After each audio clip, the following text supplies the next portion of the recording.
in my district, so we're here to support those students too.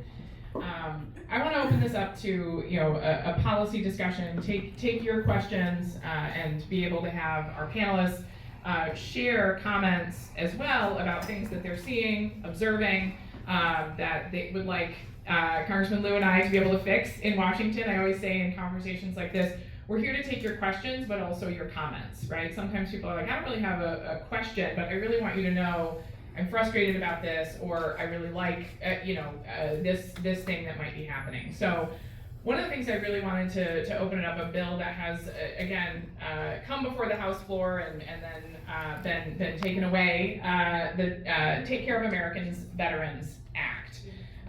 This bill was brought to the House floor for a vote on 2 occasions, but withdrawn from the calendar due to concerns about cuts to veterans' benefits. In fact, the bill would mark the largest cut to veterans' benefits in history. It includes provisions from 62 bipartisan bicameral pieces of legislation, but with very significant cuts to existing veterans' housing assistance programs and health coverage pay for a significant price tag.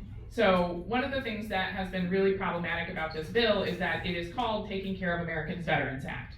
And it largely includes the Major Richard Starr Act, of which I am a co-sponsor, and which I have signed the discharge petition for. For those of you who don't know what a discharge petition is, it's a unique procedural mechanism in the House that allows you to get a bill brought to the House floor for consideration by the minority party, even if the majority party doesn't want to bring it.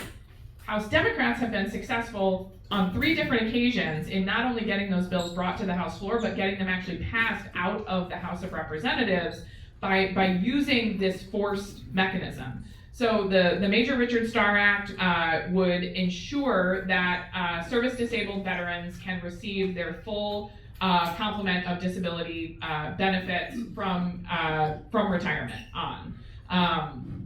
And I can go into that more later, but I want to talk more about the Taking Care of Americans Veterans Act. So one of the things that's very problematic about what is happening is that the House Republicans are trying to put this bill, essentially holding it hostage by saying, we'll give you that, but we're going to cut a bunch of other benefits in the process. And I think we can do both. I think that we can both pass the Major Richard Starr Act and continue to support the existing veterans we have. If we can find an additional $80 billion to start a new war with Iran, we can find the resources to support the veterans we already have who have served our country bravely.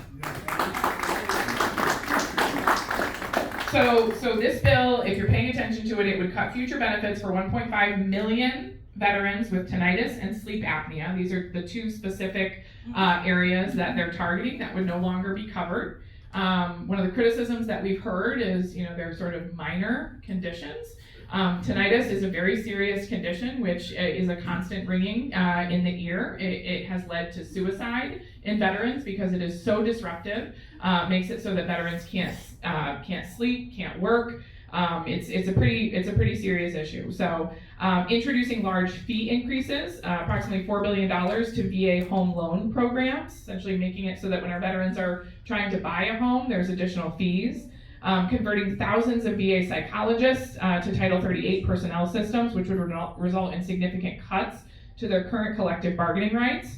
Mandating private care referrals if the VA cannot meet arbitrary drive time and wait time standards. And then it would increase certain benefits, right, as I talked about, and this is a part of the Major Richard Starr Act, which is why it's such a gamble, right? We support these things, we just don't support these other cuts to veterans' benefits to make it happen. So ensure that combat injured veterans who are medically retired before reaching their 20 years of service could receive their full DoD retirement and pay their full disability benefit. Modernize the VA experience through online appointment tools, apps, and text notification, and protect surviving spouses of fallen service members from losing their benefits when they remarry before the age of 55. All 3 of those points we agree with. I'm a co-sponsor of the bill. We want to make sure that we get those done. I want to be very clear. So expanding benefits for our nation's veterans is not a zero-sum game. Again, I believe that we can do both.